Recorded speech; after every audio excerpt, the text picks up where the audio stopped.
Well, hello and good tidings to all. Welcome to the Women's International League for Peace and Freedom's U.S. Section's 35th Triennial Congress. How very symbolic that the 35th Congress in the year 2024 be launched and opened by a Black woman and a Jewish woman, both struggling with disabilities and other challenges. It seems especially symbolic these days in light of the continual evolution of our society into one that holds all life forms as dear and precious. And as we come together to explore one of life's most vital resources that we all hold in common on our shared planet, our water. My name is Deanna, or Dee Murphy. I am this year's Congress coordinator and an at-large member of the Jane Addams virtual branch of WILPF. I reside in Southwest Minnesota. The theme of this year's Congress is Water on the Front Lines for Peace. The concept sprang from a meeting with myself and several members of the existing Minnesota branch during exploratory and site committee meetings. Initially, the Congress was slated to be attended in person here in Minnesota, but due to a variety of factors, including increased accessibility to WILPF members, the decision was made to go virtual this year, as in our last Congress in 2021. Nevertheless, Minnesota remains at the heart of this effort, and I am pleased to welcome you all here in a virtual sense. I was fortunate enough to be a delegate during WILPF's 2021 International Congress. One of the things I learned about was the International Environmental Working Group, which presented such tightly coordinated and impactful work that I wanted to know more. On joining the EWG, as it is called, I saw presentations and webinars by group members and sister organizations that were so profound that it sparked a larger interest in climate impacts than I had previously paid attention to.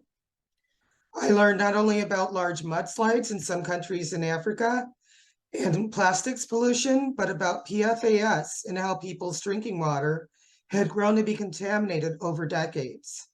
This all sparked a quest within me to educate myself about water-related topics and issues. When the U.S. section let it be known that they were seeking submissions for hosts to the site for this year's Congress, I immediately thought of Minnesota due to its reputation for being the land of 10,000 lakes. Minnesota is also a very progressive place, and it's a very progressive place where there is heavy activism that ranges from social justice activism to environmental earth activism. You will hear from some of Minnesota's activist groups during this Congress, as well as, although we had to go virtual this year, we're still giving a strong nod to those who are on the front lines of activism for water and peace here in Minnesota. On inquiring about hosting a Congress, I was told to contact the Minnesota branch to see if they were interested in a bid for a proposal to host this year's Congress. And if so, could a site committee be formed to host it? After calling at least 30 active and lesser active members here, I formed an exploratory committee with about 9 people, which later turned into a site committee. I also attended 2 branch meetings in order to discuss the topic and gauge interest. All were excited about the concept of water as the theme for this year's Congress. 2 of the original site committee members became very active with the National Congress Programming Committee, April Knutson and Lois Herman. We can thank Lois Herman of the WILPF Minnesota branch and the Women's UN Reporting Network for conceiving of the title of the theme as Water on the Front Lines for Peace, a perfect title for the many aspects that we are about to cover. Well, we have done as comprehensive a job as we could in covering as many topics to do with water as possible. We are aware that we could not cover everything. There are some things that members may want to initiate agency, advocacy, and action around if they have not already. We did not have an exploration of deep sea mining, a very large topic that could take up an entire Congress by itself. with thousands of new species being discovered that were previously unknown to scientists being destroyed, potentially destroyed in a process of mining for minerals. We're not covering the devastating and sickening theft of sand from beaches in places like India and Jamaica, which is apparently a multi-million-dollar business, as it is then sold for private resorts and other purposes, leaving barren, rocky shorelines in its wake. Beaches without nature's natural filter. We have guests on a schedule, thanks to our programming chair, Nancy Price, that will speak on work to stop the pipelines going through water reserves here in Minnesota. But this is another topic that could likely take up an entire Congress by itself. Agency, advocacy, action. These are the motivational words behind this year's Congress. Keywords coined by Congress Program Chair Nancy Price for what she wanted to see come out of this Congress. For the topics that we will cover on this year's agenda, we hope that our members and guests are inspired to work with their branches and ally organizations to instill the changes that we want to see. On behalf of the National Congress Committee, the National Congress Programming Committee, the former Minnesota Site Committee, and our National Tech Committee, I'd like to thank everyone for attending this year's Congress and to extend a special thank you to our presenters. If you have any questions about the mechanics of the Congress, you can contact our technology chair, Dasa Zeps, at the phone number listed in the resources tab in the 35th Triennial Congress website, or you can reach out to a host. Her contact information should also be listed in the daily messages about the Congress that you will be receiving. If you have any suggestions or ideas for agency, advocacy, and action on the national level, you can contact Earth Democracy Chair and Congress Programming Chair Nancy Price at earthdemocracy@wilpfus.org. As you can see on the schedule, each day we will open a session with a welcome, followed by a land acknowledgement, and then flow into our programming for the day.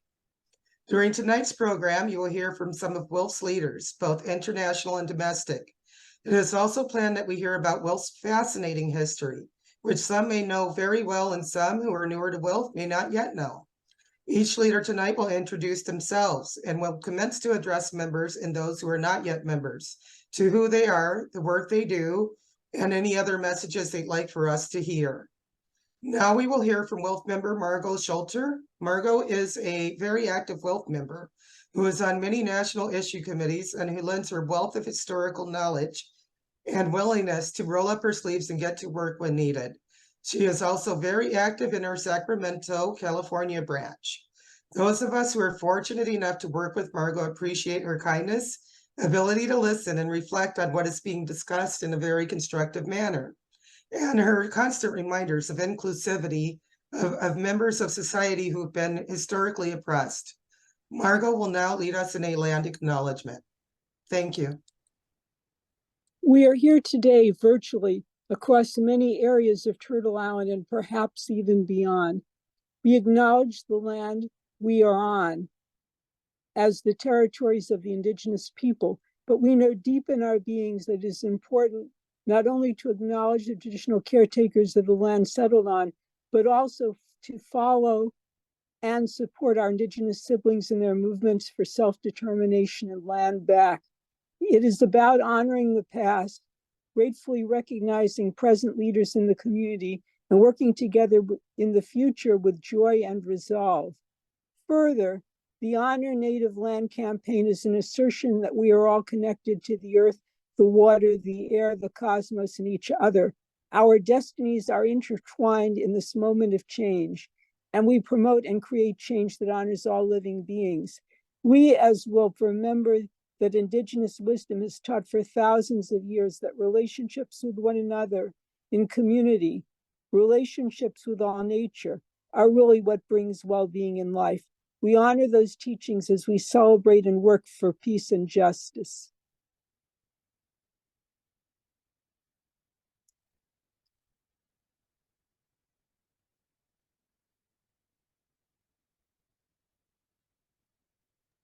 Thank you very much, Margo. And so now we will hear from WILPF US International President, Sylvie Ndongmo. And Sylvie, are you here with us? Yes, I'm here with you, and Thank I you. hope you can hear me well. Can you hear me? Yes, we can. Yes, we can. Thank you. Yeah, dearest sisters, greetings from Cameroon. I am truly honored to address you on this very special occasion on the occasion of WILPF US Triennial Congress. And I bring warm greetings from WILPF International Board. You have chosen a very important theme, water on the front line for peace.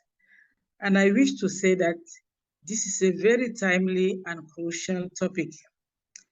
As you all know, water is a fundamental resource and which lies at the heart of the planet's sustainability and collective human security. Water is a vital necessity for life and a powerful connector that transcends borders and cultures. We all know that water sustains ecosystem, support livelihood, and foster social cohesion. However, water is also a source of conflict exacerbated by climate change, pollution, and inequitable access. So as we confront the challenges posed by water scarcity and contamination, we must also recognize the profound opportunity to promote peace and justice through equitable water governance and stewardship. We must also address the gendered impact labor that lies behind resourcing water and the gendered impact of scarcity, contamination, and exploitation, as well as the heavy history of colonial conquest that followed water resources, abused it in its exploitative industries, instead of the welfare of the occupied and deprive indigenous and colonized nations of the choice about their land resources. The theme that you have chosen for this Congress speaks volume to us at WILPF. Our movement is dedicated to promoting peace, equality, and environmental sustainability. Our collective goal is to advocate for policies that respect human rights, the human right to water, and encourage sustainable practices in our communities, as well as address root causes behind scarcity, contamination, and exploitation. Today, as we come together on this very important topic, let us also reflect on our organization WILPF and the movement at large. I am also happy, as per your request, to talk briefly about my work within WILPF and now as international president. I will just start by saying that this year, 2024, marked 10 years since I've set up the Cameroon's branch of WILPF. For 10 years, I've seen the organization grow, change, and learn as the world around us also changed. Being part of WILPF International Board, first as Africa Regional Representative and later as International President, was not an easy choice. Taking part in the governance bodies of an organization like WILPF, with its complex structure and long legacy, is very demanding as a duty and a very big responsibility. I joined with a mission in mind. I want to contribute to the great effort of my African sisters in bringing our knowledge and understanding of the peace movement in Africa to the global movement. This will strengthen WILPF and make it relevant and truly universal. I have worked hard for the past 10 years to expand WILPF membership in Africa and set up new sections, and every section comes with knowledge and expertise that are helping WILPF grow and learn. I also aim to lead the effort of making our movement strong and accountable. I want this Congress to reflect on the aspiration of our membership and our international board to take up its duties in ways that strengthen the movement and expand our membership. I also want us to have a strong and accountable international secretariat. The international board, since I was elected, has been working very hard since the last Congress. The new board members met in person in December 2022 in Geneva with key staff from the International Secretariat alongside members of the previous board. The idea was to ensure a seamless handover and transition. In that meeting, we started several initiatives building on the future WILPF process. This included the accountability framework and also the support to the Young WILPF mobilization. We developed an IB oversight implementation plan for 2022-2025 to guide the work of the international board as we work to achieve the goals and vision of the WILPF International Program.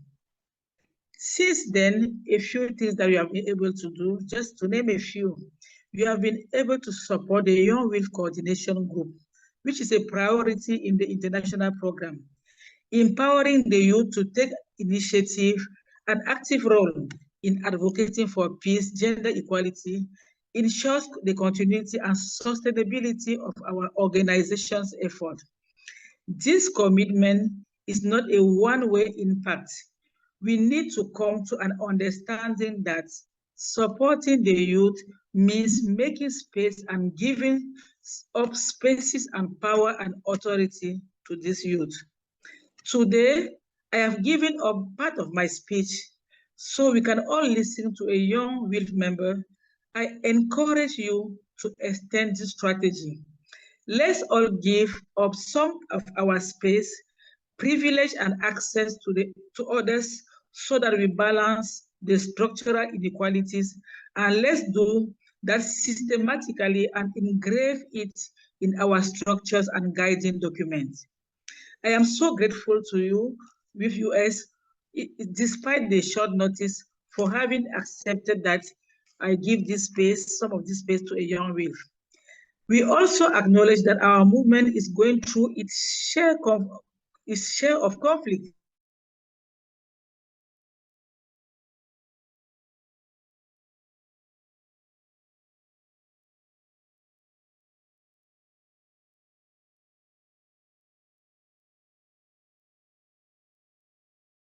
So it appears that President Sylvie's connection is frozen. Pauline, she was introducing you. So would you like to say the part that you wanted to say to WILPF US section about what Young WILPF International is doing and who you are?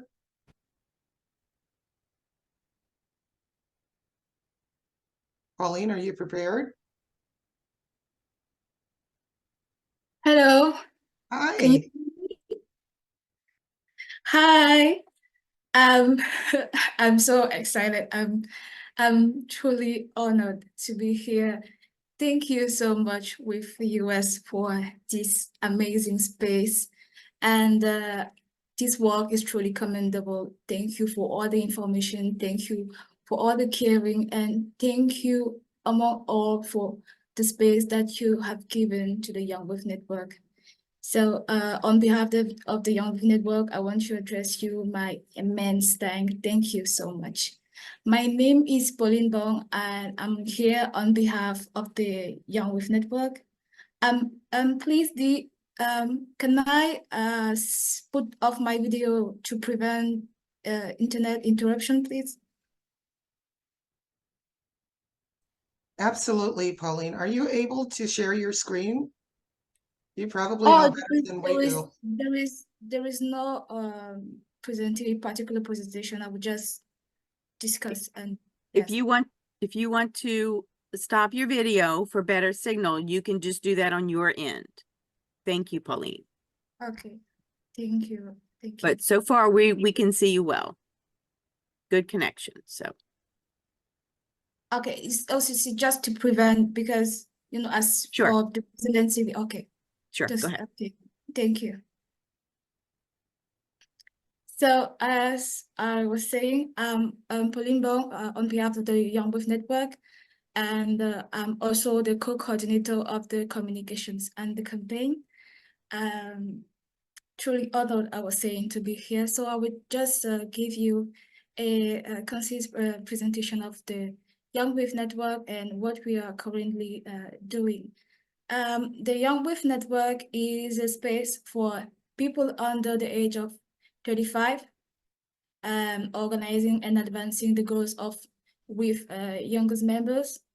The WILPF youth includes young people from Asia Pacific, Europe, the Americas, Africa, and South Asia. Geographically diverse, but we are united in the goals of gender equality, peace, and disarmament. And in this year, after a Young WILPF mapping survey, we have around 70 dedicated activists. So we are still looking for allies. So don't hesitate to join us. I will send you the link after talking with you. So I cannot talk about the Young WILPF Network without talking about the coordination group, which is a great achievement for us for the previous year. So the international program 2022-2025 adopt at Congress. We've committed to mobilize, as President Sylvie said, to engage and invest in young and emerging leaders and promote the intergenerational cooperation, including by strengthening and energizing the work of the Young WILPF Network. Since then, the International Board and the International Secretariat have committed proactively. It is important to say that, because nothing will have been done without your support. And they have committed proactively to implementing the Young WILPF Network recommendation with dedicated resource and an high liaison. So in April 2023, based on a call on a selection process, divided by the Young WILPF members, and a new coordination group was confirmed, consisting in 9 coordinators. So today we are from Afghanistan, Australia, Cameroon, Italy, Palestine, Senegal, and Sri Lanka. So the group have been established itself a part of a transition from the previous core group that informally led the network with the support of the membership team and the International Secretariat. One of our biggest gathering was in November 2023. The Young WILPF Coordination Group convening had the opportunity to bring us together to meet and each person, as well as the International Secretariat and the International Board members, to define ways of working and starting developing a network strategy. The convening provides us a space to learn, exchange, strengthen relationship, strategize, and plan. So this meeting was a major turning point for our team, as we met amazing women like Mrs. Madeleine, Mrs. Sylvie, Melissa, Jenny, Emily, our wonderful liaison, and many others comrades from the section. So that was truly amazing. And that meeting enabled us also to work together with the whole Young WILPF Network. And we had some, I want to say, a little achievement, but for us is very important. So we set up an email and a Slack platforms with the support of the IS. So we have our own platform where we discuss, when we strategize, when we analyze any activities, and also we share every opportunities. So we also co-create a new logo for the Young WILPF, and we also have our website embedded in the WILPF.org website, where you can find the Youth Corner. The Youth Corner is that place where every young members of WILPF can come and discuss about issues in his country, and also have the ideas and the support of all the young members around the world. So we also organized our first Young WILPF Forum and drove on a social media campaign for the International Youth Day. We participated in section webinars presenting Young WILPF activities. So thank you so much WILPF US again. There is no word. I'm speechless. So thank you so much for giving us this safe place. This means a lot for us. So we also hold quarterly meetings to enable each session to share their experience and activities and to identify also the needs and the contribution to strengthen the network and support WILPF. We also participate in speaking engagement, workshops, and conference to represent the Young WILPF flag at the 75th anniversary of Congo. And the Conference of Non-Governmental Organization in Consultative Relationship with the United Nations, or the recent 2024 UN Civil Society Conference in Nairobi.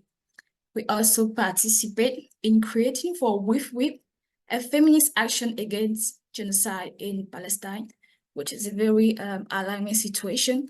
And we still support all the advocacies and discuss the situation of our comrades, for example, in crisis countries like Afghanistan or DRC. We also work on our own partnership, as we know that WILPF is a very massive organization and this work have not been alone. So we also create our own relationship to strengthen our capacity building, but mostly to spread the commitment of WILPF. So we understand the accountability of being members of WILPF and the engagement for a sustainable peace. And we are grateful for all the support for now. So thank you all for supporting the WILPF on behalf of the Young WILPF Network. I wish you a fruitful 35th Triennial Congress. Thank you so much, WILPF US.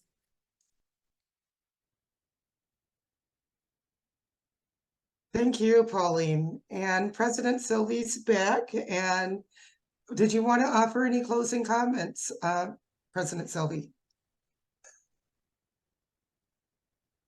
You have about 3 minutes before Melissa comes on. Yeah, okay, thank you so much. Sorry, I was just trying to highlight some of the things that we have been able to do. Now we are working on the transition with following Madeleine's announcement of her upcoming retirement. As we honor and celebrate Madeleine's dedication and contributions to WILPF over the past decade, we are also excited about the opportunity that the transition could bring and to help identify the next Secretary General and ensuring a seamless transition. We have formed a transition committee with representatives from the IS, from the IB, and the personnel committee, and we are working towards the process, and we now have the job description which is out, and we will be able to conclude the process soon. We also, of course, everything is not perfect. There are some challenges that we have been having, also some challenges. The movement is changing, and so should we. We need to balance a legacy of working with peace with the needs and duties towards the political and social structures of today. We need to look inwards at our structural difficulties, and like we look at the world and identify its oppressive system. We need to be true to our causes, our values, and go from words to action, and we must bring everyone with us to do that. What is going on in the world is so nasty and has brought us to understand how much our work is needed. The issue of arming human rights violation that was a side discussion is now at the center of everyday conversation on right and state responsibility. It is our right to really work to address all of this and contribute to building a peaceful world. This also includes to address our personal, interpersonal, and structural conflict and deal with a legacy of power disparity and agree together how we can build a future for WILPF where we build on our collective strength and power to grow and flourish together. Our diversity should always be our strength. Never forget it. And this Congress is an opportunity to reaffirm our commitment for unity and mutual support as we navigate through this challenging time, so that we strengthen our organization from within, ensuring that we stand together as a beacon for peace, both internally and externally. Let this Congress be a turning point where we not only amplify our voices for water justice, but also address and overcome internal and structural issues. By fostering a culture of open dialogue, respect, collaboration within WILPF US, within all the WILPF section, we can emerge stronger and more resilient.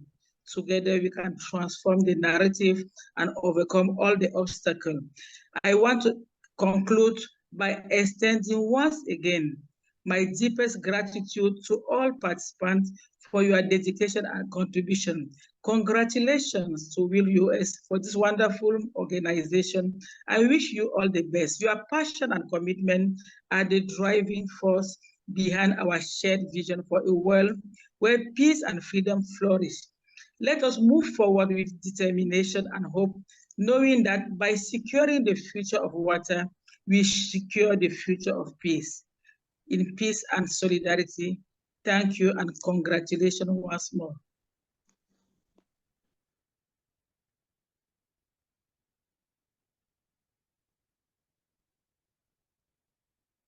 Hey everyone, thank you so much for the invitation and to join you all today on the first day of the Congress.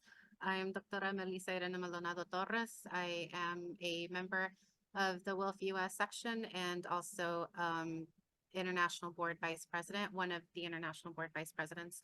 I was asked to join today to welcome you all and also to share a little bit about myself as a WILPF US member and for being on the IB. So I just wanted to share a little bit about that and also, share a message that I have consistently wanted to keep going within WILPF. So I joined WILPF in 2010 as a delegate for the UNCSW program for students. I had never heard of WILPF before, even after learning about Jane Addams, because I'm a social worker and was working on my master's of social work at the time. One of my professors received a newsletter listing the WILPF UNCSW program and nominated me. And that's where I got involved. I met the then president of WILPF US, Laura Roscoes, and after supporting her leadership in the program for a few years, I eventually then became the lead faculty for the program, and I led it for 6 years and really committed in working on making it more diverse, equitable, and inclusive for underrepresented and historically excluded young leaders. But it really was Laura's investment in me, constantly helping me identify connections between our work, her peace work and the work that I was doing on immigration and border rights at the time. And she gave me that space to serve as a leader. And that really made me stay involved and aligned my activism with what WILPF's peace building mission is. I then served on the WILPF US board for a few years as the international board representative and helped to start the Committee on Borders and Immigration, as well as supporting students from the practicum. Even helping a group of them who brought new ideas of freedom, namely reproductive freedom, which they said they didn't see anywhere in WILPF's work, but was impacting them, to the forefront when they presented at the Chicago Congress. When the governance model changed at the Congress in Ghana, I was voted as vice president, a vice president. I remain active internationally in my second term as VP of the International Board, and I have been really glad in this role to support the leadership of our first 2 African presidents. I also serve as the liaison to the Young WILPF Network, hi Pauline, and am supporting young leadership in various sections. In my daily work life, I am an international social worker, researcher, and professor working on human trafficking, exploitation, and migration as they relate to human rights and systems of oppression. I'm currently back home on the US-Mexico border, and I work on studies and service provision projects in the US, Latin America, and Europe. As a professor, I have been supporting my students as they get more involved in actions based on our teachings, including recent and current encampments calling for a ceasefire in Palestine. I want to share an impactful moment for me this past April when one of my students reached out and asked me to join her on the first day of the encampment on campus, because she told me that one of the human rights exercises that we did in class helped her realize what position she needed to take and got her really involved in the actions on campus. This really reflected and reinvigorated my commitment to young and diverse leadership. and I urge you all to do the same. Power that is not shared with those most affected, is not feminist power. Focusing on legacy without investing in the future renders us irrelevant, and that's not where we want to go. With everything that's changing in the world on a daily basis, war, climate change, every single situation that we can face, it's important to reach out to those young leaders that are already doing this work. Align them with WILPF's anti-racism commitment that we've discussed and approved at our last Congress. Commit to investing in diverse and younger leadership. And we need to create space for the evolution of what peace and justice mean to those who are most affected by everything we're seeing every day, including the issues of water, which have been long going on in many underrepresented and historically excluded communities. So I wish everyone a great Congress, and I hope everyone's able to learn from each other. Thank you all so much.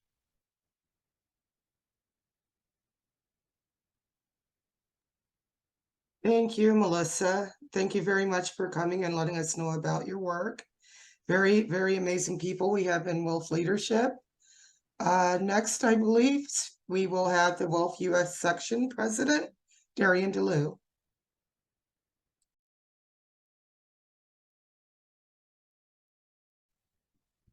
Thank you. I was expecting Julie Kabukanyi to be speaking before me. Is that not what's going to happen? Apologies. I put myself on mute and I'm jumping ahead of the schedule, and you're absolutely correct, Darien. So Julie, we would love to hear and see you. And there you are. Hi. Hi. Hi everybody. So Hi. I am going to present on the work of the Women International League for Peace and Freedom. But I will start first by introducing myself. My name is Julie Kabukanyi, and I joined WILPF in 2015 while I was working on an academic project at the University of Massachusetts, Boston. And it was a great honor for me to attend WILPF's 100th anniversary celebration at The Hague. And I'm a proud member of the WILPF Boston branch. Now back to my presentation. I'm gonna share my screen. That is, if I'm able to do so. Let me try. Share screen. All right. Okay, so like I said, I presented myself. I am the alternate WILPF International Advisory Board representative. So I am the second D on the International Advisory Board representative for WILPF US. I am a registered nurse and I work in Boston, Massachusetts in different hospitals. I'm also a student. I'm working on my PhD in public policy. I was born in the DRC and I moved to the US due to political and gender persecution in the Democratic Republic of Congo. I am the head of two women groups, one here in the United States, the CAWEL, Congolese American Women Empowerment and Leadership, and LAFCO, Leadership et Autonomisation de la Femme Congolaise in the Democratic Republic of Congo. The focus of our work is on health and education for African women and girls. So I am going to present on the work that WILPF does. So what is WILPF? We all know WILPF. WILPF was founded in 1915. It was established to promote peace and freedom globally with a focus on women's role in conflict resolution. The mission and vision of WILPF is to achieve a world of permanent peace by working toward gender equality, disarmament, and social justice. WILPF operates in various regions worldwide and partners with activists and organizations to advance its goals. So the main bodies of WILPF are the International Congress, the International Board, national sections and groups, and the International Secretariat. I am part of the International Advisory Board, which meets online twice a year. The roles and responsibility of the International Advisory Board are to advise and provide advice and recommendation to the International Board regarding the implementation of the international program, fostering political discussion, and strengthening and promoting contact and exchange of info between the International Board and national sections and groups. So this is a little description of the role of the advisory board.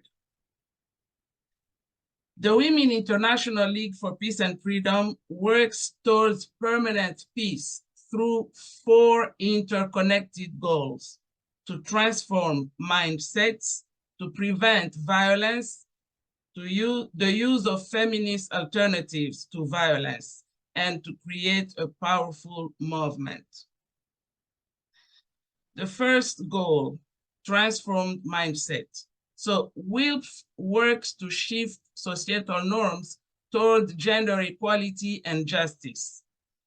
WILPF promotes education on peace and conflict resolution, advocating for non-violent solution. WILPF ensures that diverse voices are heard, fostering an inclusive approach to peace building. Violence prevented, the other goal of WILPF. WILPF focuses on preventing violence through early intervention and addressing root causes. WILPF works toward resolving conflict peacefully, promoting dialogue and understanding. WILPF provides support and resources for victims of violence, advocating for their rights and safety. Feminist alternative. So WILPF advocates for policies and practices that promote gender equality in all aspects of society. WILPF supports economic systems that prioritize human needs over profits, focusing on sustainable development. WILPF advocates for ecological justice and sustainable practices to protect the environment. WILPF is a powerful movement. WILPF builds powerful grassroots movements to advance peace and freedom. It connects activists and organizations worldwide, creating a robust network for change. WILPF focuses on long-term sustainable solutions to global issues. The area of expertise of WILPF are human rights, women, peace and security, disarmament, mobilizing men, ecological justice, feminist political economy. First one, WILPF is a champion in promoting human rights in communities.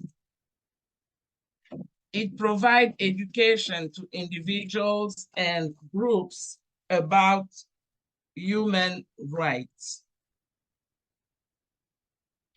Women, peace and security. WILPF works on Resolution 1325, which advocates for the implementation of UN Security Council Resolution 1325 on women, peace and security. WILPF work on gender-sensitive peace building. It ensures peace processes include women's voices and address gender-specific concerns. It promotes the protection of women in conflict zones and their active participation in peace-building efforts. Disarmament, which is a key focus area of WILPF.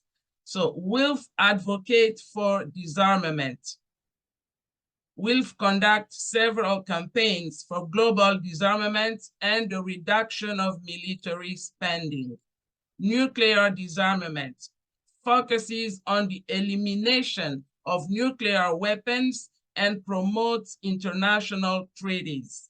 Small arms control. WILPF works to control the proliferation of small arms and light weapons to prevent violence.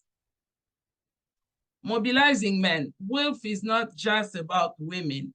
WILPF is making the effort to mobilize men so they can join our work. So WILPF involves men as allies in the fight for gender equality and peace. WILPF conducts educational initiatives to promote understanding of gender issues among men. WILPF encourages men to take active roles in peace building and advocacy efforts. Ecological justice. WILPF promotes policies for ecological sustainability and justice. Climate change action. WILPF focuses on mitigating the effects of climate change through grassroots activism. Sustainable practices. WILPF encourages sustainable practices that protect the environment and communities. Feminist political economy. WILPF promotes economic systems that are fair, inclusive, and sustainable. WILPF examines how economic policies impact women and marginalized communities differently. Policy advocacy. WILPF advocates for policies that support equitable economic opportunities for all.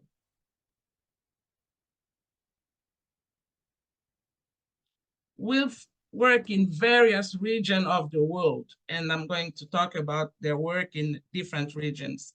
So WILPF in the MENA region. WILPF focuses on empowering women in the Middle East and North Africa through education and advocacy. WILPF promotes peaceful conflict resolution and support women's roles in peace processes. WILPF works to ensure women's rights are respected and that they have access to necessary resources.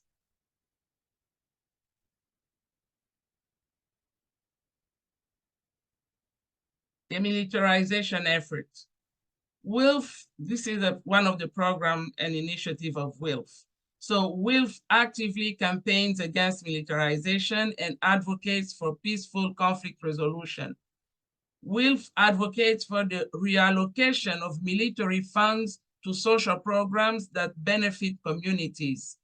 WILPF collaborates with global partners to promote disarmament and prevent the escalation of conflict.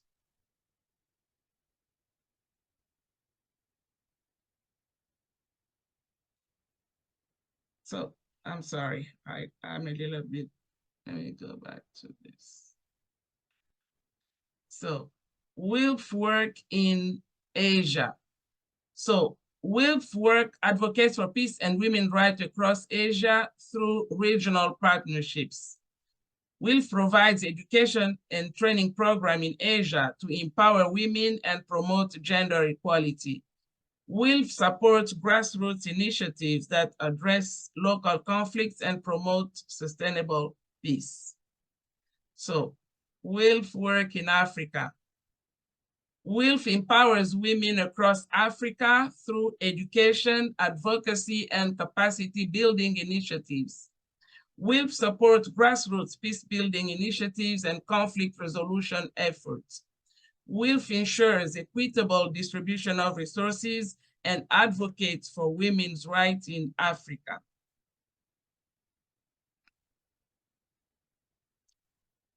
Notable achievements. So we've had important personality in WILPF who received the Nobel Prize nomination. So WILPF has been nominated for the Nobel Peace Prize multiple times for its efforts in promoting peace and disarmament. The nominations highlight the global impact of WILPF's work in advocating for women's rights and peace. WILPF continues to strive for peace and justice, building on its recognized achievements. In conclusion, the Women International League for Peace and Freedom continues to advocate for peace, disarmament, and women's rights globally. Through its various programs and initiatives, WILPF has made a significant impact in promoting justice and equality. Future goals. WILPF aims to further its mission by expanding its reach and strengthening its advocacy efforts worldwide. This is the end of my presentation, and I just wanted to ask for a favor, if we can take 1 minute of silence to remember all the women that are dying in these endless wars around the world. And I'm thinking specifically about the women of Gaza, the women of Palestine, the women of Israel, the women of the Democratic Republic of Congo who are dying because of wars, endless wars. Thank you.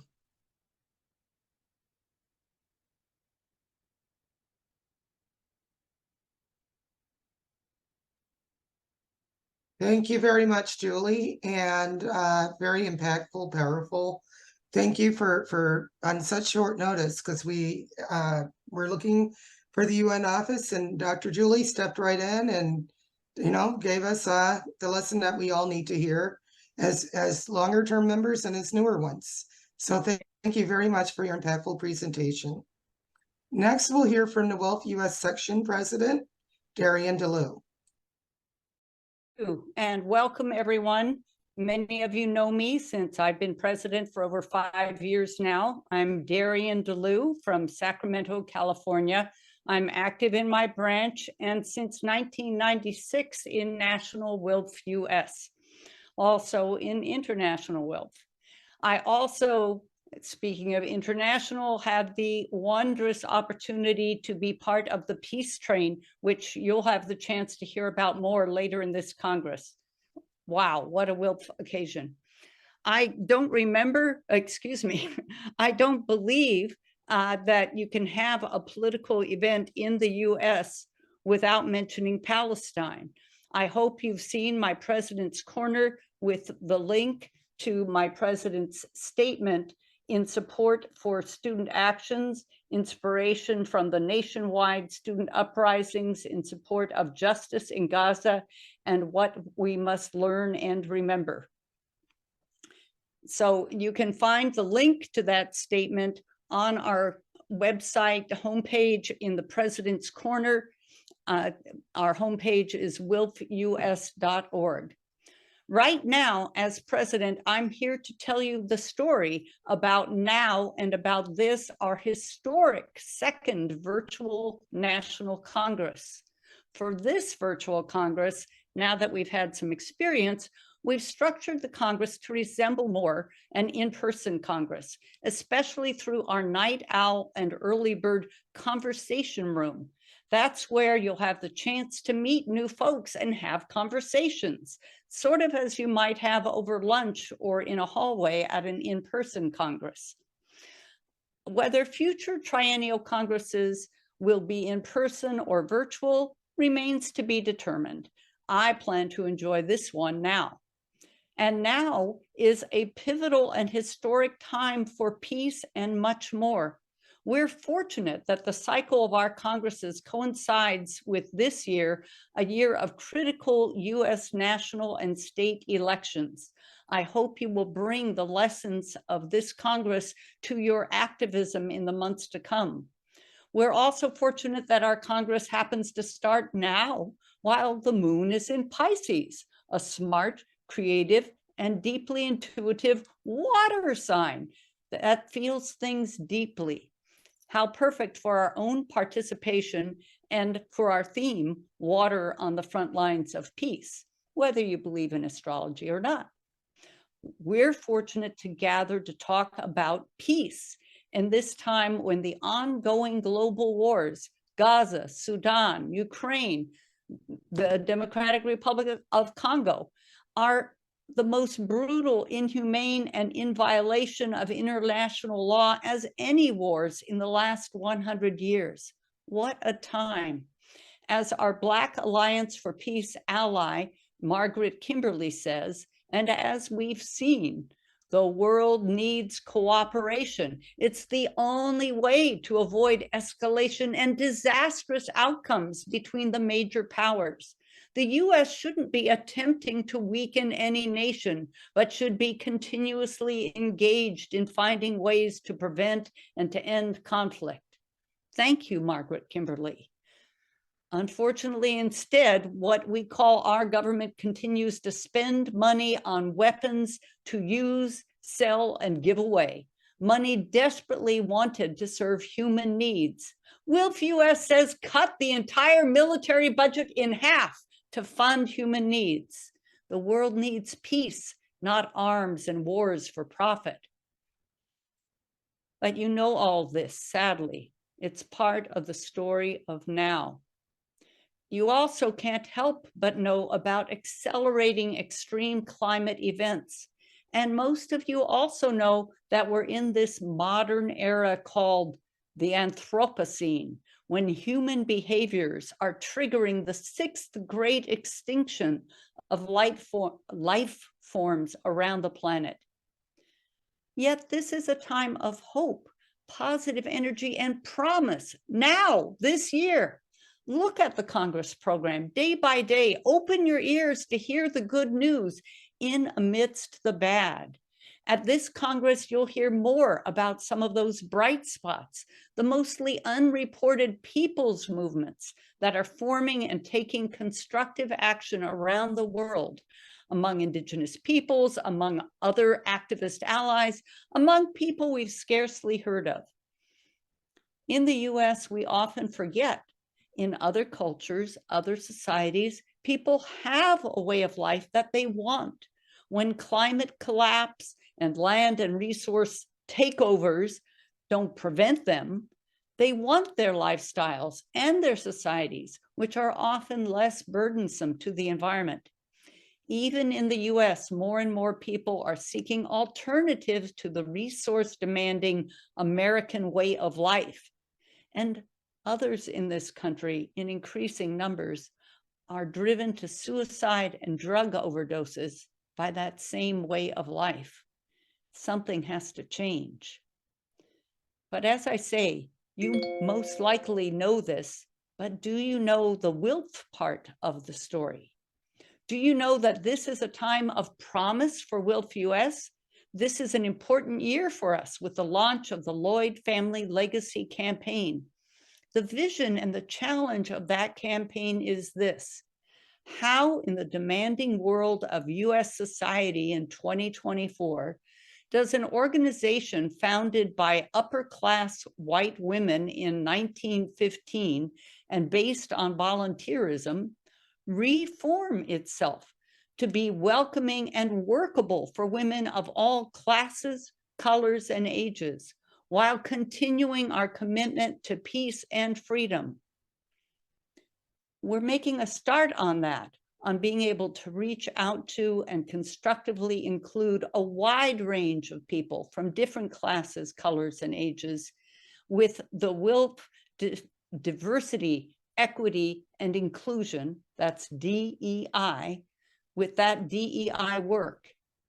Is your branch one of those that have stepped up to commit 2 members to participate in the DEI trainings during this Congress?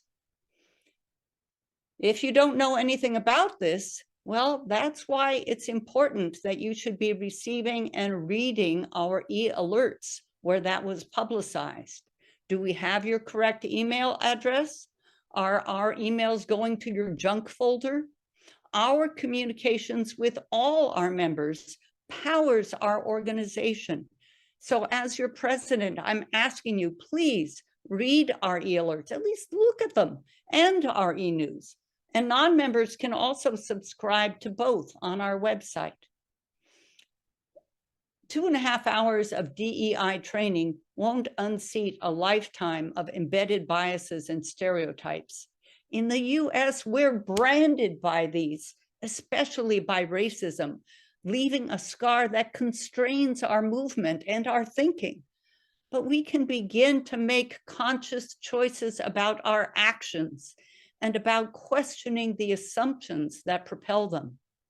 WILPF US is likely to be forming a committee or a subcommittee to encourage and support WILPF members' work to challenge ageism, which I've seen in our society against older women, and in WILPF against younger ones, and racism. This work of challenging these embedded systems is especially important when we're dealing with internalized and subconscious attitudes and beliefs among WILPF members. We're like fish swimming in the sea of unconscious judgments and messages, but we can choose our actions. Your help is welcome. To find out more about being part of that National WILPF Committee or simply following what's going on with it more closely, please contact me, president@WILPFUS.org. Use that same email to contact me on any WILPF topic. You can also come talk to me in the conversation room daily during the Congress. Since I'm in California, I'll be at the night owl sessions, but you can also talk with each other who may be in the breakout room, in the conversation room, breakout room, during the early bird sessions, and I'll be there at the night owl sessions. As you hear, our Congress is not just about educational events. I invite you to meet people. It's our connections that make us strong. Especially, this is your chance to look for other board members and other pundits. Find out what that pundits means at our member plenary session on Sunday. You can talk to them, even ask about joining board committees that they chair. And I'm going to name the board members so you can recognize them, and I'll tell you their committees. Barbara Nielsen is our treasurer, Finance Committee. Ginger is our secretary. George Friday, our program committee chair.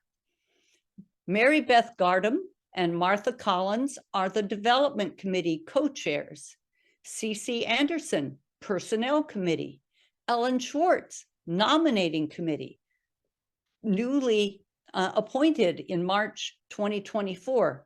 And our newest board member is Eileen Kurkowski, who filled the membership development chair through appointment at our last board meeting.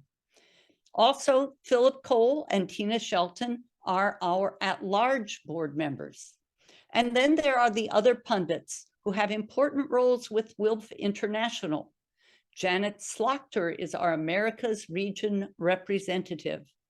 Cricket Doyle is the US liaison to the Americas region representative. You've been hearing from Dee Murphy. She's our US representative on the International Advisory Board. And you just heard from Julie Kabukanyi. She's the alternate on the International Advisory Board. So I hope you'll reach out and talk to any of them that you come across. And I hope you'll tune in for my second presentation on Friday, when I'll have some strategic suggestions for WILPF rather than more information about WILPF that you're hearing today. Also, come to our Sunday member plenary, when we'll have a range of WILPF US speakers about our different activities and programs, as well as discussion time on some important topics. And through this Congress, may each of you be reminded of your agency, of the possibilities for advocacy, and the necessity for action. Plus, may you open yourself to feeling things deeply, bringing your smart, creative, and deeply intuitive self to Congress. I look forward to seeing you for the rest of the Congress and in the conversation rooms. Thank you.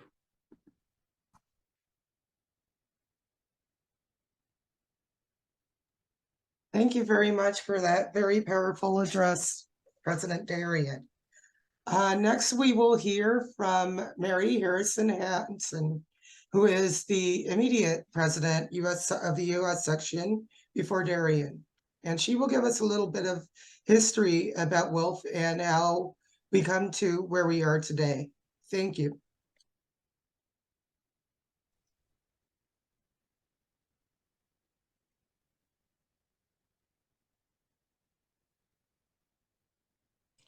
Hi, everyone. It's really nice to see you. I am so glad. I've been looking forward to this. It's a great adventure. I am, as Mary Hanson Harrison, the former section president, U.S. section president, and the president of Des Moines branch. I've been an educator. I am a former Congress coordinator in 2008 and 2021. And I congratulate this Congress. Our sisters have done an excellent job, and we're looking forward to a wonderful virtual Congress once again. I also right now serve as a development steward, and I'm a mother and a grandmother. You know, this is a great adventure, and I have help with my PowerPoint. If you want to get, Ellen Thomas is helping me out here. So we can start that. Yes, an oasis of hope, American pragmatism, Hull House, and putting theory into action. First, this is about the WILPF US history, but it is also not simply history. It's a very quick review and also serves to better answer the question, why WILPF? I want you first to get a clue with this quote from Jane Addams in 1898, giving a lecture in my home state and Grinnell College in Grinnell, Iowa, entitled Democracy and Social Ethics. Wouldn't that be great? She was looking for a newer conception of democracy. Our standard of social ethics is not attained by traveling a sequestered way, but by mixing on a thronged and common road where we all must turn out for one another and at least see the sides of one another's burdens.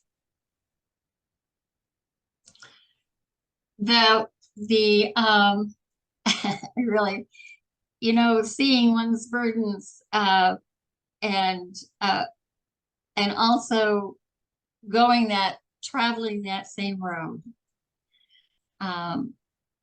All of this is really serving us to answer the question, why WILPF? Why us? Why join us? That's the first thing. The second thing is why this history is important. Really important, as Darien pointed out. We have 3 major elections coming up. You know the first one, which I will not name. The second and third one are our Secretary General of WILPF US and our own WILPF US section president. Now, there were 2 major concerns for Jane Addams. One of them, that Hull House would not be considered a charity, and 2, that it would be collaborative and non-hierarchical. We can always hope. Therefore, when we are deciding to nominate or vote for our next presidents, we will be more informed about the legacy, the vision we hold in our hands tonight. Her story lives. When Jane Addams and her colleagues and former partner, Ellen Gates Starr, opened the doors of Hull House on September 18th, 1889, 800 South Halsted in Chicago, the near West Side. And it was filled with tenements and immigrants. And you've probably already heard about this from our Chicago Restarting Branch talks. Italian, Irish, Jewish, Polish, Jewish, and Russian, Greek, Bohemian. The ravage, and too, with the ravages of poverty, sickness, and violence following them. However, it was also the time for new ideas, new writing, new music, new everything, and an intellectual finale of trying to invent oneself, the fin de siècle, with experiments and experiences, opening a new century. We're also of the Black and white social gospel movement. And also, if you remember, Jane Addams was going for a new democracy. And this is how she, the women of Hull House, went about it. This is where modern sociology began. As historian Rima Schultz pointed out to us in her previous presentation, embedded in the founding of Hull House is a groundbreaking mapping of practical information of immigrant population, cultural differences and patterns that would better illustrate the issues and interests of various communities. Mapping also supported the reciprocal interchanges between immigrants and Hull House women, very important, by instilling a collective decision-making process. Collaboration. In other words, to act in the best interests of the community on their own terms and to value each community's social ethos and building, yes, a neighborhood by learning from experience of others and transforming the concept of democracy that was the bedrock of new pragmatism of Addams and the Hull House women, often in conjunction with W.E.B. Du Bois, John Dewey, and William James.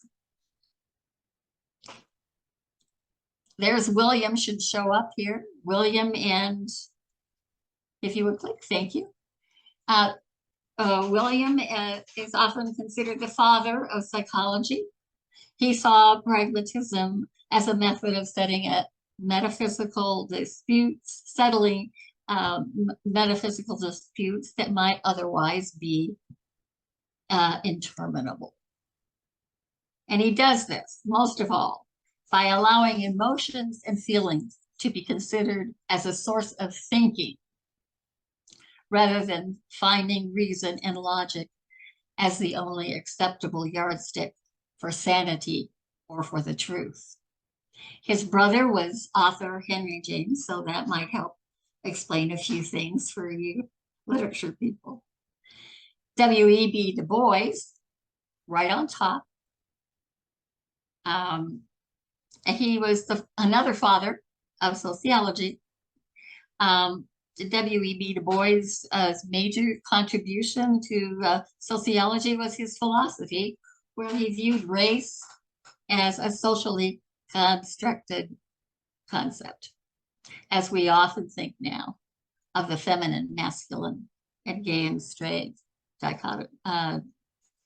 dualities. His Pan-African fight against colonialism continued until his death. He was involved in making of the NAACP, as was Jane Addams, and many of the women of Hull House. John Dewey is my favorite. He's right there. He's right there in the bottom corner, right side. and not the one who ran for president, by the way. He was also considered a father figure, this time for what they called then new education.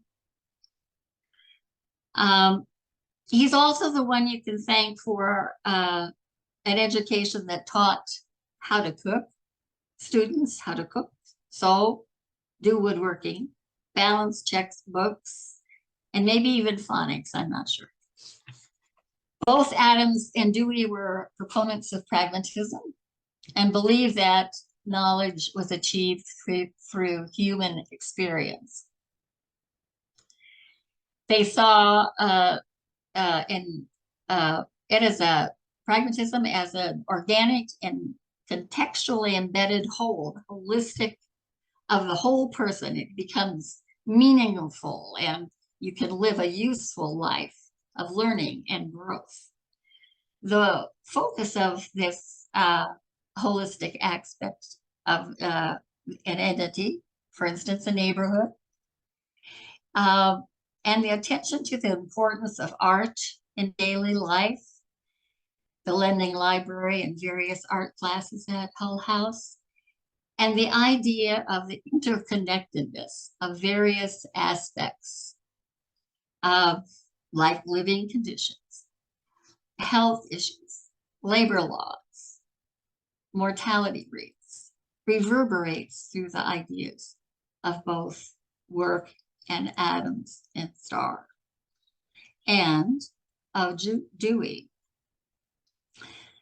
Now, we move on to the women. And I didn't mean to really start with the men first, but during that time, that's just the way it went when we came to making history, unfortunately. Not so now. But Jane Addams, I'm sure all of you are familiar with her, and so I'll just remind you, of course, of one of the things that we're proud of, that she won the Nobel Peace Prize in 1930 for one, and of course was the guiding star along with other WILPF women for the movement of women's rights and suffrages. But you know what she was most proud of? In 1903, she became the vice president of the National Trade Union League. Also in 1895, she was very proud that she was appointed garbage inspector for the 19th Ward, rolling up her sleeves and getting to work. Florence Kelly, who was right next to her, a resident of Hull House, a Quaker and a mother with 3 children and ridding herself of an abusive husband, came to Hull House in 1891. And over the 8 years, Kelly played a major role in collaborating with residents and collecting and interpreting the information that we have just seen on the wall. She was eventually hired as the first female chief factory inspector, and her report about the 1893 Factory Act was the US's first state law prohibiting employment of children under age of 14. So theory is put to practice. The next woman that we see in honor tonight is Dr. Alice Hamilton. She is also a resident. By the way, she lived to be 101 years old. There is good use for older women. They stick around. She taught pathology at the Medical School of Northwestern and moved into Hull House as interested in industrial medicine, and she was a leader in the study of industrial causes of diseases. She worked at Chicago's Hull House for 22 years, where she researched diseases, excuse me, such as thyroid and lead poisoning. When I was working as a grant writer for the Visiting Nurse Services, I was quite a bit older than, if you can believe that, than WILF. Excuse me. This is one of our problems, not typhoid, but lead poisoning in Des Moines, Iowa, if you can believe that. Leaving Hull House in 1919 to become the first female member of Harvard faculty.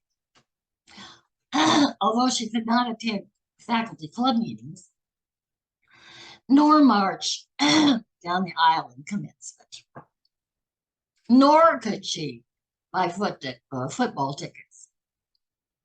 I'm sure she was upset about that.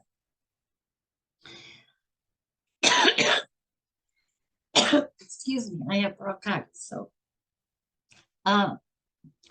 she died at 101, yeah, with the FBI still following her until she was 91.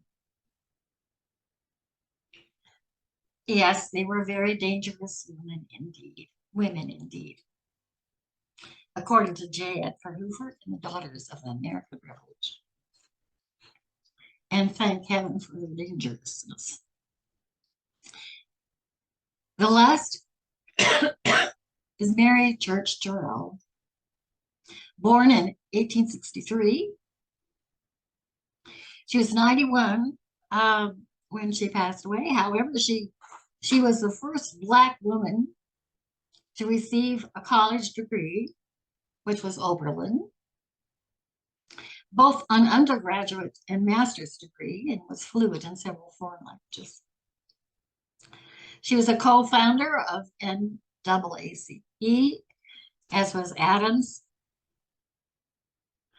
Following the passage of the 19th Amendment, Terrell focused on a broader civil rights. In 1940, she published her autobiography, A Colored Woman in a White World, outlining her experiences with discrimination. In 1948, Terrell became the first Black member of the American Association of University Women, after winning an anti-discrimination lawsuit. In 1950, at the age of 86,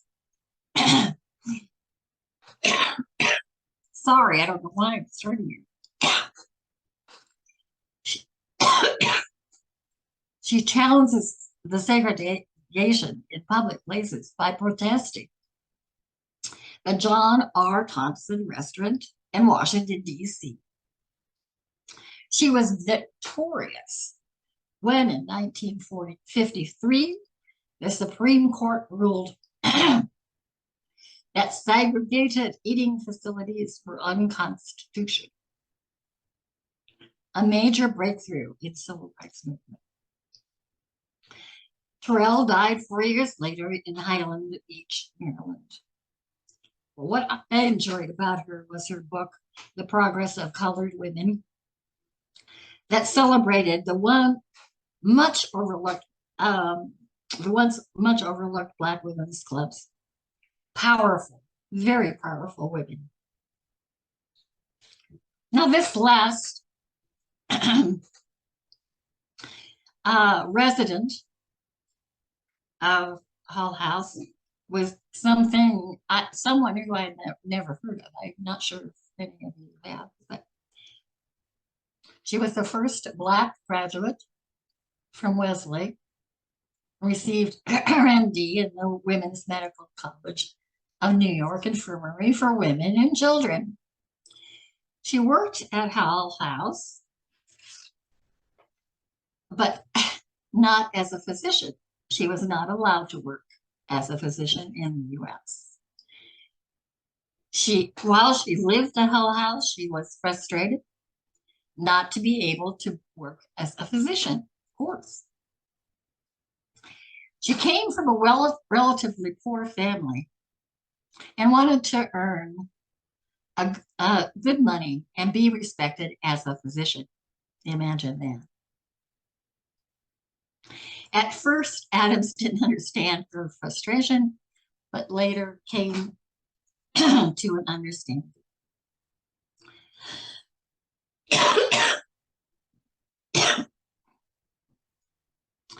Dr. Rice then served in France as a physician during World War I. The Red Cross would not even employ her because of her race. However, the French government took her and appreciated her with great gratitude. She received the Médaille de Connaissance Française in 1919 as an example of an excellent and caring physician. I love that. That makes me feel really good. Now on to looking back at what we were really the lessons of Hull House at that time. That experiment in democracy, which we find, let's say, in a tragic and hopefully can be turned around, a legacy that we're leaving our children and grandchildren. The four things that we really wanted to get, that they wanted their lives, that is the Hull House women and those who worked with them, was to bring about a morally responsible social change, and that through a lived and lived diversity. Reciprocity, learning from the interactions among residents and immigrants. The community sets the agenda.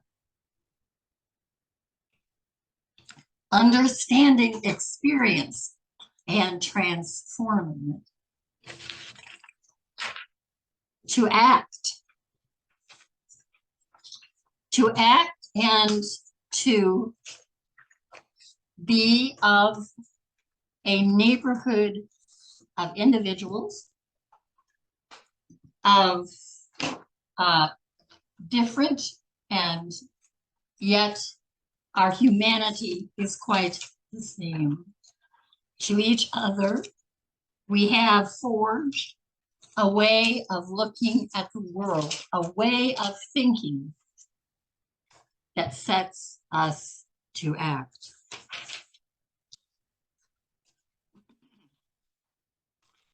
So to act is to dream. To act is to work. To act is to reach out to those you do not know yet. To act is the world's gift, and hopefully an example of our democracy. We fight, nope, not fight, we work for. Thank you.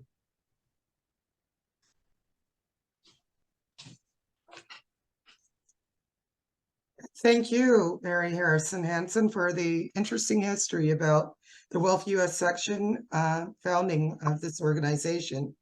Next, we'll hear from Barbara Nielsen, who is currently acting as treasurer for WILPF US section, and she's going to give us even more fascinating history behind the events of WILPF over time, developments in WILPF. Thank you.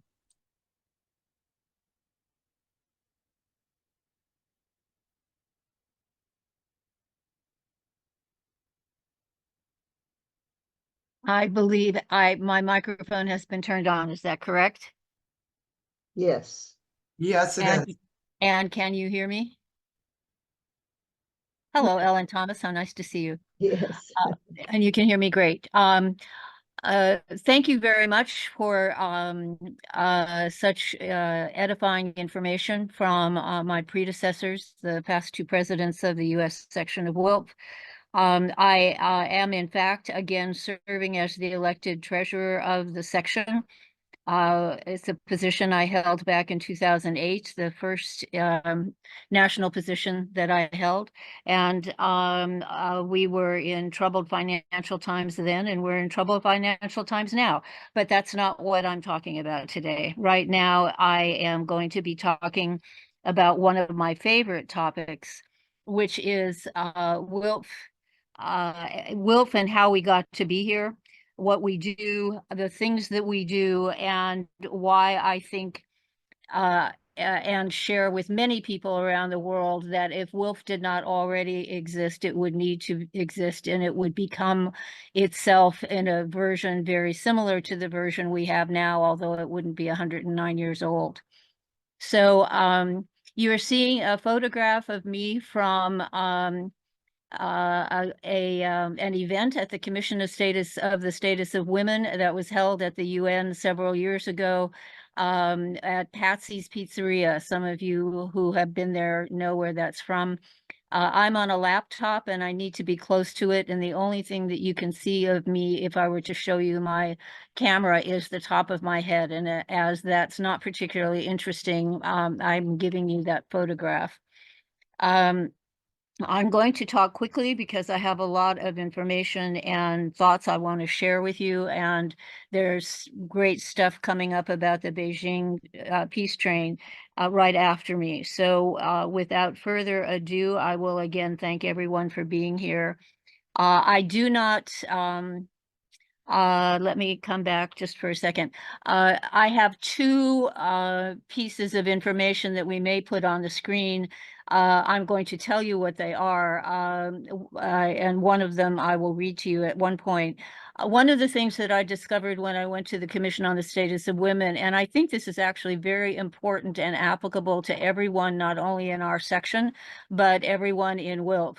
When I knew that I was going to be able to go to the Commission on the Status of Women several years ago as part of the WILPF delegation, and I'll get into that more, but for those of you who do not know, who are in the US section, because we are one of around 40 sections in international WILPF, and because WILPF has something called consultative status, it's actually special consultative status at the United Nations, we have the ability to interact, and we have the obligation also to interact, provide information, provide observations, ask questions, and take to task people in the UN who are working on issues that we're concerned about.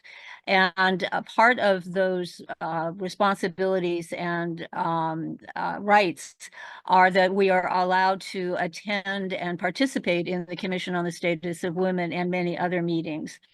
I will tell you later, the Commission on the Status of Women, which meets in early March, is the largest set of meetings at the United Nations. It used to be that there are around 6,000 people that come every year, and post-COVID it's now up to about 10,000 people. It is an incredible experience.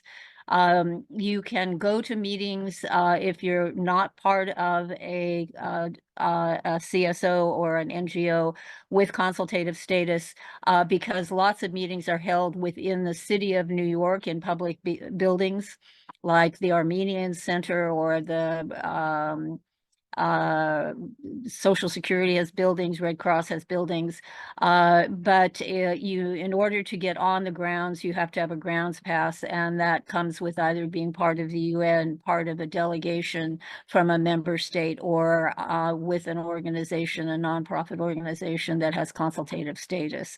So that's a background. When the first time that I went to a meeting, I realized that I wanted to make sure people knew who I was and who I was with. And Ellen Schwartz, if you possibly could put that blue thing up. I would be grateful. So I wound up having business cards made, and this shows more than just my business cards. This shows, you'll see what looks like two sides of a flyer, and that's exactly what it is. It's a quarter page US letter size, 8.5 by 11 flyer that we did several years ago in our San Francisco branch that we used to leaflet. And lots of branches leaflet. Some newer branches may not know about leafleting. I wanted to give you a sense of this in front and back, and I can send copies of this to anyone. But what also is on this document that I put together on the bottom, can you give me a smaller, yeah, there we go. On the bottom, you'll see that it's actually the front and back of a business card that is about supporting the Treaty on the Prohibition of Nuclear Weapons. And you'll see the WILPF Peace Dove logo, and beneath that, you'll see a square with a flag kind of thing on the bottom of it. That has a QR code on it. And I designed the QR code and used the WILPF Peace Dove in the very center of that QR code.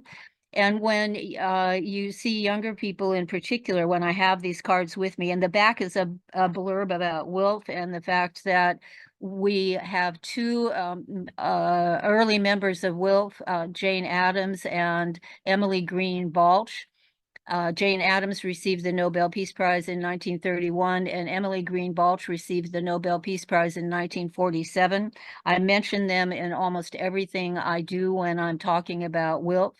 Now, the other card actually that is on its ends on the side, on the right-hand side, that's my business card from the CSW 2 years ago. So not this year, but last year. And it has the logo for that year's CSW on the front and information about me and being part of the delegation.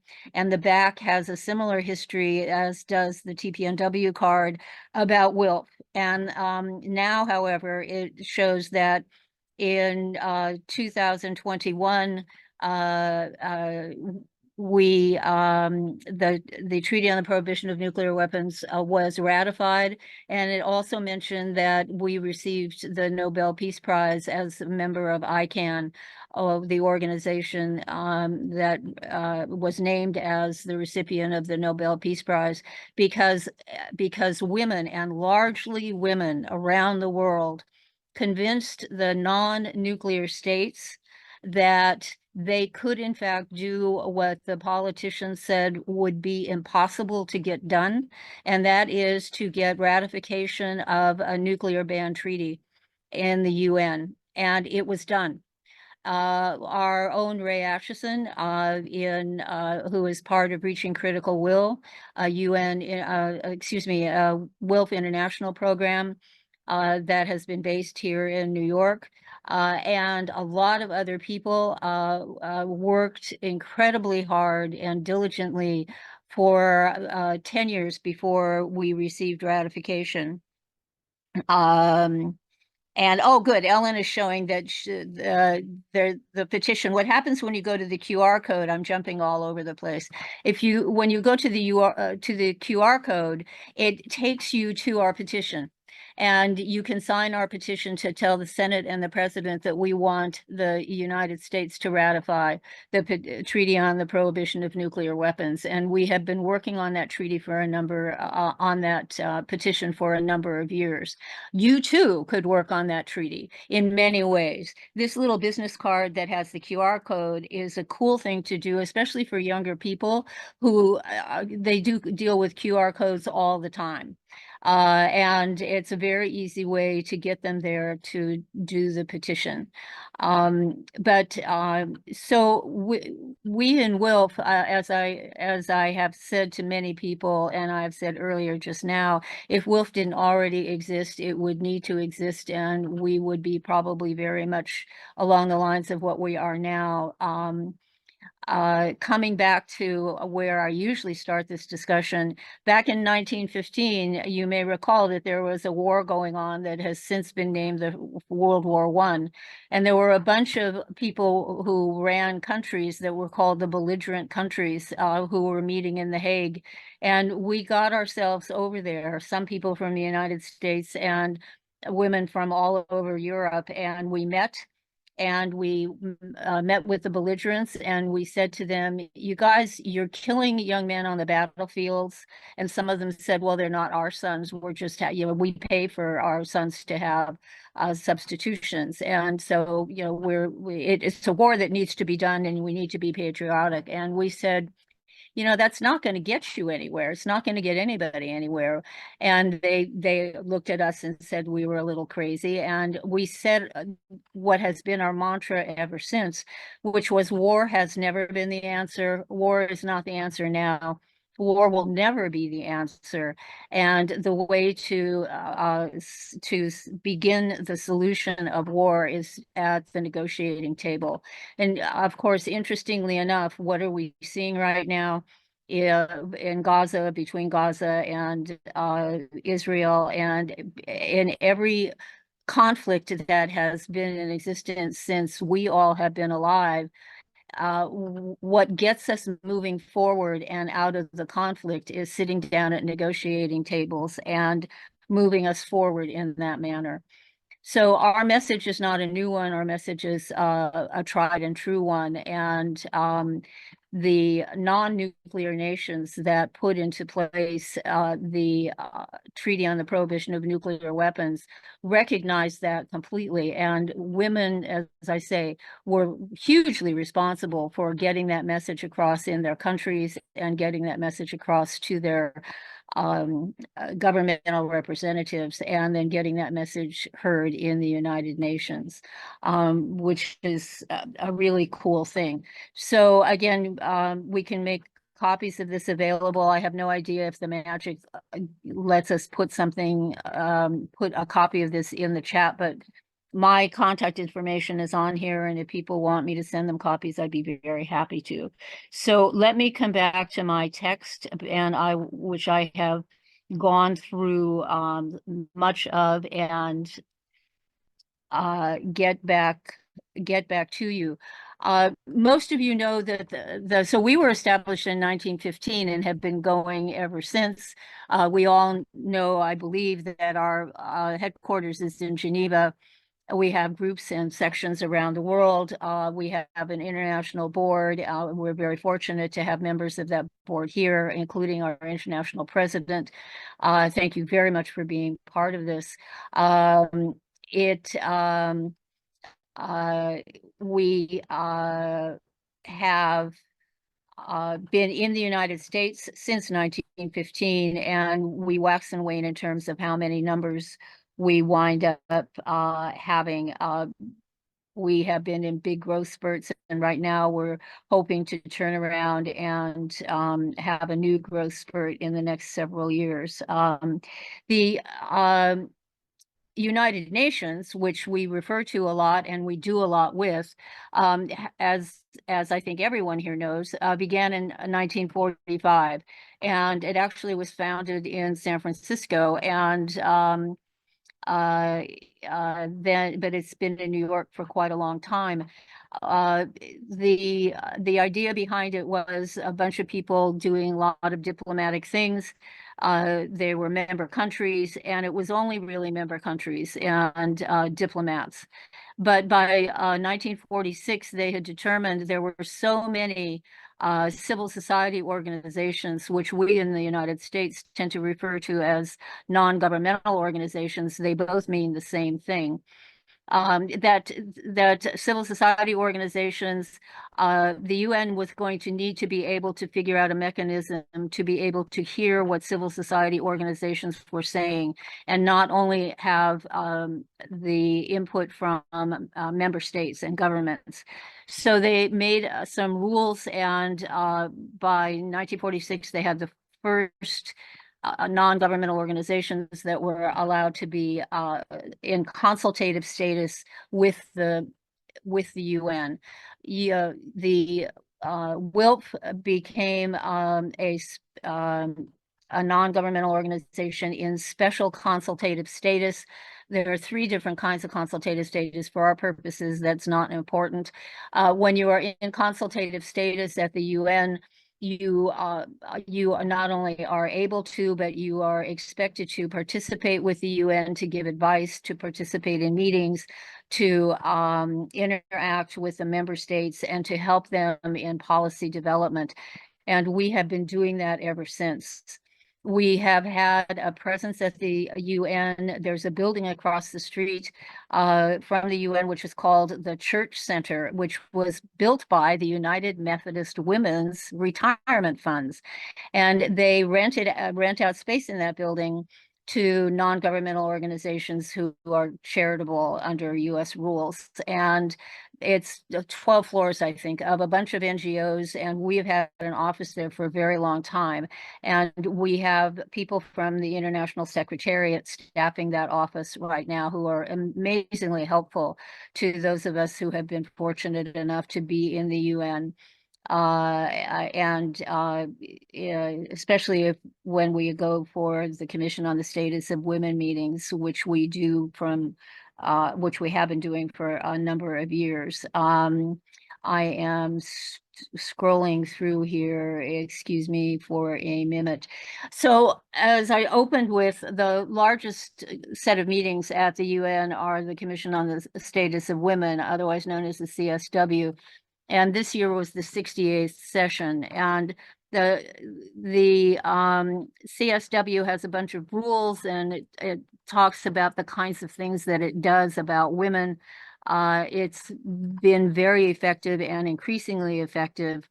And it has a program cycle that is about every 3 years. And they deal also with the UN Sustainable Development Goals. And we have, many of us in the US section have been paying attention to things going on at the UN and at the Commission on the Status of Women. The kinds of things that have also been undertaken by the General Assembly and the Security Council within the UN itself. So there are the activities of the CSW.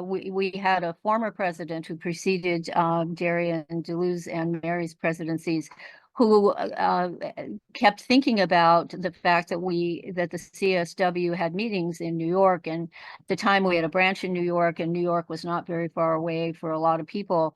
And she determined that she thought it would be very good to set up a program to see how it would work, to bring students in, advertise it, and bring students in who might be interested in international affairs, who could benefit by learning more about WILPF, and hopefully would become WILPF members and stay in WILPF and do tons of really cool things, and also learn about the UN and see what the UN is doing also from a WILPF-based lens. So she and some people on her board one year created what they called the Practicum in Advocacy. We had for several years, there was a small cohort of women and a couple of men, sometimes from 3 to a dozen, who would go and participate in the first week of the Commission on the Status of Women. We eventually took some alums from that program, and they turned into be the coordinators of the program for several years. And then in recent years, they have been doing other things, and we have 2 of our regular WILPF members who have been interested in international relations themselves and have been paying attention to what happens at the Commission on the Status of Women. And so they, for the last 2 years, have been the coordinators for a regrouped practicum in advocacy at the UN and post-pandemic. And last year and this year, the program was held. I was fortunate enough to be part of it last year. I was not this year. It is a great learning experience for members. We have a second component. We call it local to global. And we have that component so our regular members can learn more about the relationship between WILPF and the United Nations, and also learn more about what goes on in the United Nations, even beyond the Commission on the Status of Women. Two major programs that the UN has that we are concerned about is the Convention on the Elimination of All Forms of Discrimination Against Women, which is referred to as CEDAW, CEDAW. And it is a huge program. It has been subscribed to and ratified by a whole bunch of countries around the world, not by the US, unfortunately. And I will get back to that. And the other set of information that we pay attention to is Security Council Resolution 1325 and what I refer to as its progeny. And there are about 8 Security Council resolutions that came after 1325, and that is the Women, Peace, and Security program. And both of those programs, WILPF has been involved in. One of them involves something called national action plans, where countries that are paying attention to the CEDAW are supposed to be making plans to show how they are dealing with things in their country for the benefit and the betterment of women and to end discrimination against women. In the United States, since the United States did not ratify it, we signed it and then we wouldn't ratify it. One of the things that happened very early on was the city and county of San Francisco, which is where I live and is in fact a city and a county overlapping. And also the city of Los Angeles passed their own Commission on the Status of Women and their own set of regulations against discrimination against women. And they have been, in San Francisco, it has been working very positively for a number of years. There's also an administrative department called the Department on the Commission on the Status of Women. And things are getting done locally, which was what the CEDAW program wanted to do, was to look at things locally. If you're not, hopefully you're doing it at the national level too, and make changes in your infrastructure so that women's lives are no longer marginalized in the way that they had been before. It has worked when it has been applied. We can show anecdotal information, but also statistical information that says that life is better if you're a woman in San Francisco than it used to be. And that is no small claim. CEDAW has 3 principles. It's built on foundation principles of non-discrimination, state obligation, and substantive equality. And non-discrimination is integral to the concept of equality. And we have in the United States the dubious distinction of being, you really have to love this in an ironic sense, the only country in the Western Hemisphere and the only industrialized democracy in the world that has not ratified CEDAW. That is a pretty wild situation to be in. We are one of only 6 member states of the UN in the world that have not ratified CEDAW, and I'm going to not make you guess. I'm going to tell you the motley crew besides the United States of America is Iran, Palau, Somalia, Sudan, and Tonga. It is a pretty outstandingly horrifying thing. And many of us in the United States would like to do something about it. We have not been able to. It is there for the asking. And we have people in our various issue committees. We do have an issue committee that's referred to as the UN for Women, which is a committee that had been part of AHR, and it sort of has branched off. Its focus is on CEDAW and on Security Council Apologies, 2025. Barbara, but you were going to talk on notable landmarks and accomplishments and address CEDAW at another point in the schedule. So I'm afraid I'm going to have to stop you now. Well, actually, I was just You were ending. over by 10 minutes, and we really appreciate She's all got of the one. valuable information that you've got, but you've talked twice as long as any other guest here. I and apologize. really appreciate I thank you very much for your time, and Shall we show the last slide before you head out? oh yes, if you Okay. could, that would be wonderful. While you introduce the next thing, Dee, let's see. And there. These are the 5 weapons of mass destruction treaties that have been ratified that are all based on humanitarian grounds. And women have largely been responsible for the work that was done leading to their ratification. We have biological weapons, chemical weapons, landmines, which is sometimes called the Ottawa Treaty, cluster munitions, and then of course the prohibition on the treaty of nuclear weapons, TPNW. Thank you. Thank you very much. Thank you very much, Barbara, for such, I love to hear Barbara talk about the history. It's one of the things that she's one of the first people I met in WILPF who actually made a call as a newer member and reached out and gave me some history and background on the organization I was joining. And it's what really created a really deep sense of wanting to become more involved with WILPF. So anybody who her email is in the chat who would like to speak with her and find out more information, her email is in the chat, and she can give you a more amazing history than I think most members know. So thank you for taking the time to speak with us, Barbara. And I apologize for going long. I didn't look at my clock well enough. That's, it happens. So next we have a clip for about 10 minutes. We're going to show you a little clip of the peace train to Beijing. There will be an extended viewing of that.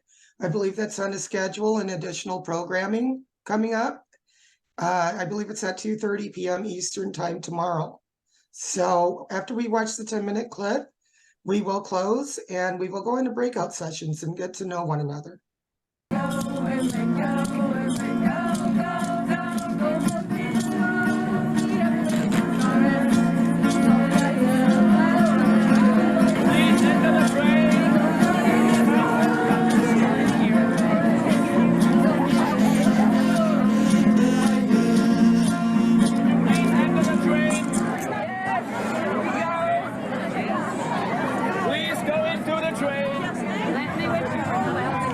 In the summer of 1995, 230 women and 10 men from 42 countries embarked on a peace train sponsored by the Women's International League for Peace and Freedom, or WILPF. Starting in Helsinki, Finland, the train stopped in 7 cities on its way to the UN 4th World Conference on Women in Beijing, China. Our goal was to meet with women, to bring all of our messages to the conference, and to emphasize the importance of peace in achieving the other 2 goals of the conference, equality and development.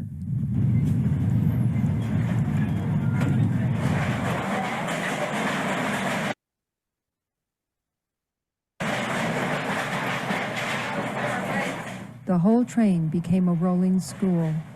WILPF was started with a lot of women from different countries. They come together and they started an organization which was international from the beginning.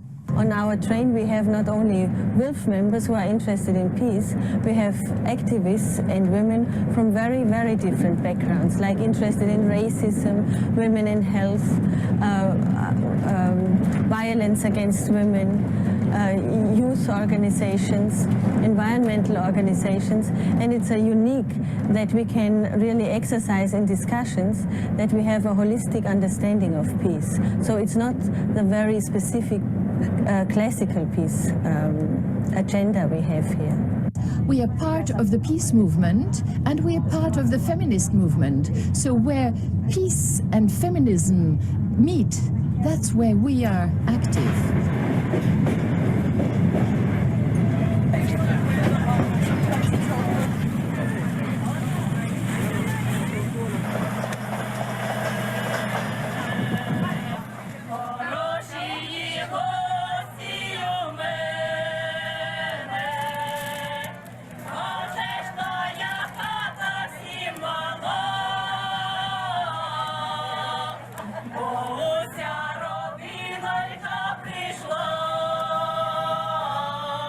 The Ukrainian people continue to suffer from the Chernobyl nuclear tragedy of 1986. Government ministers told us that every square inch of the country is contaminated. Children are dying by the hundreds from leukemia.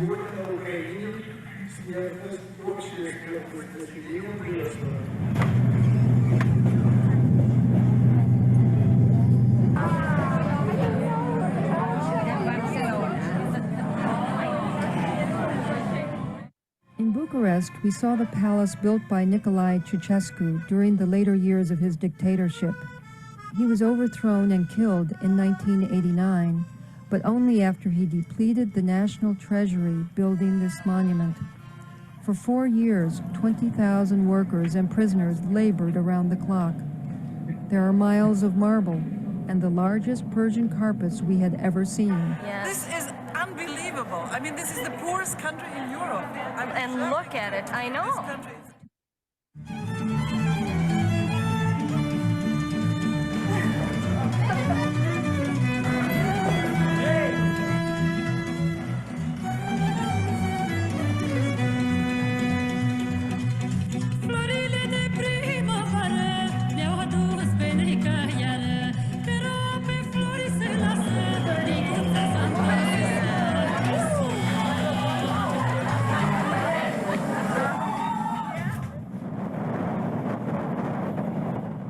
What we want to do today is look at the rise of fascism, show the connections between fascism and bigotry, show how all of these movements in America and Europe, how all of this interconnect and how it links together.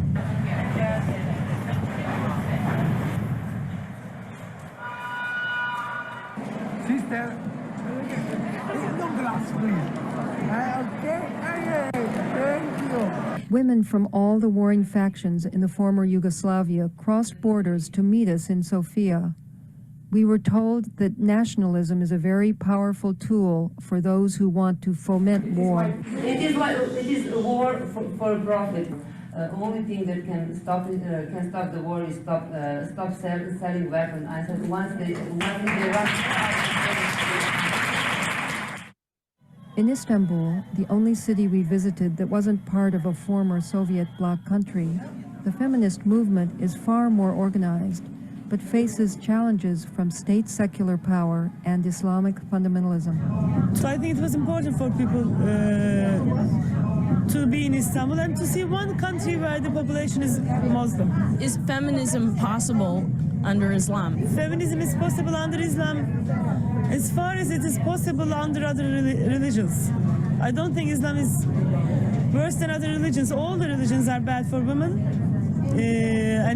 but women have the right to have faith. This is the orientation to the full moon ritual while we are waiting to finish customs.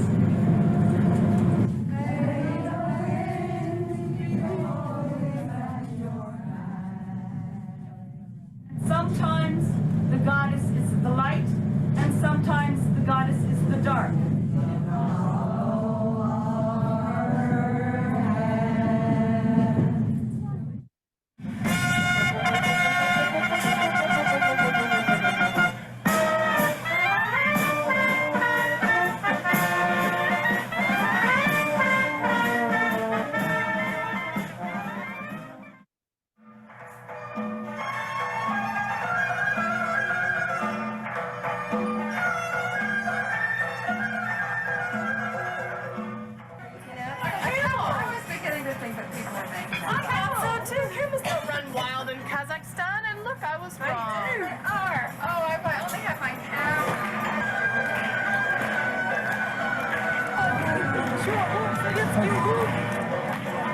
In Almaty, we met physicians and leaders of women's organizations who described their long struggle against Russian testing in Semipalatinsk, 600 miles to the north of Almaty. The former Soviet Union had exploded 600 nuclear weapons from 1949 to 1989, and the people of Kazakhstan suffered the consequences. Now they are facing fallout from Chinese nuclear tests at Lapnur. They asked us to carry a message to Beijing: halt all nuclear testing. And it means that all women who are now going to Beijing to participate in the World Congress on Women will do their utmost to close this Lapnur nuclear test ground in China.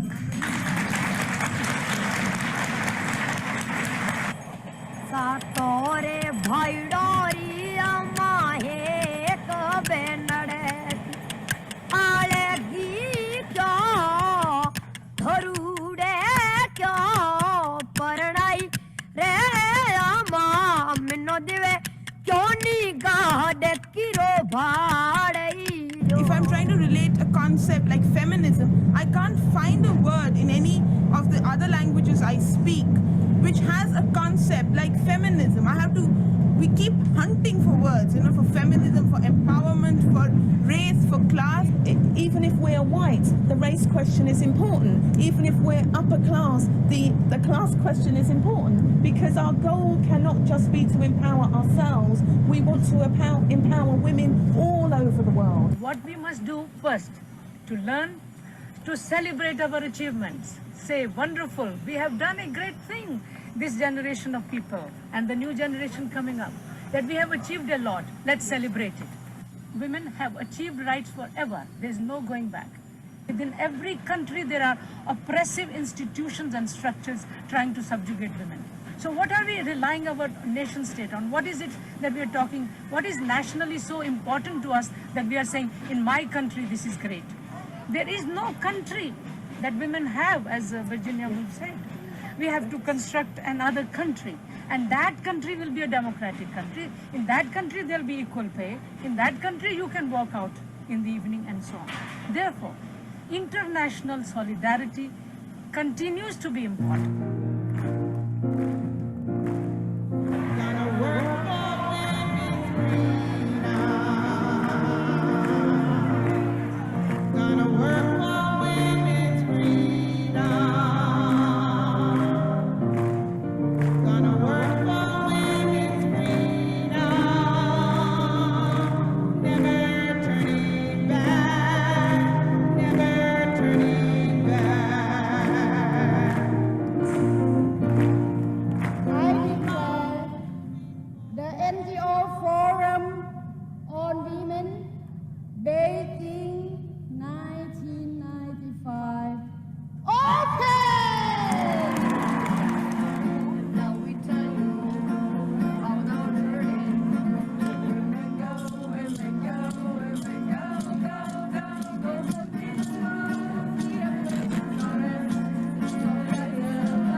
Wow.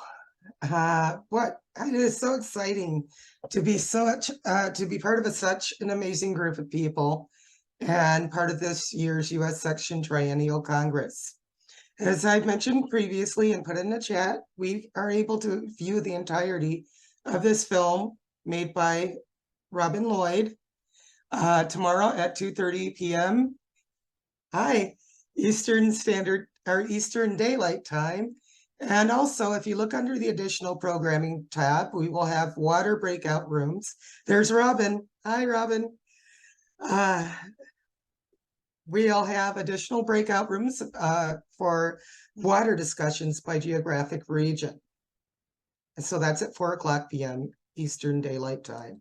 And you can look at the schedule for the resumption of that. There's also diversity, equity, and inclusion courses that are taught by George Friday, but that was for previous invitees only, people who pre-registered. So anyone who is not attending the 4:00 DEI training can come and meet with us in the breakout discussion rooms, and we can talk about what's going on in our areas. For now, let's find out more about one another. For those interested in doing so, We'll now break into getting to know you rooms where we will meet one another, say our names, locations, activities, and other interests. For the icebreakers, groups or individuals can choose one of two topics. Your favorite way to conserve water or your favorite way to avoid plastic. So once again, thank you for coming to WILPF's 35th Triennial Congress, and we're happy you're here, and we want to see you every day, and we're all going to learn and do this agency, efficacy, and action together.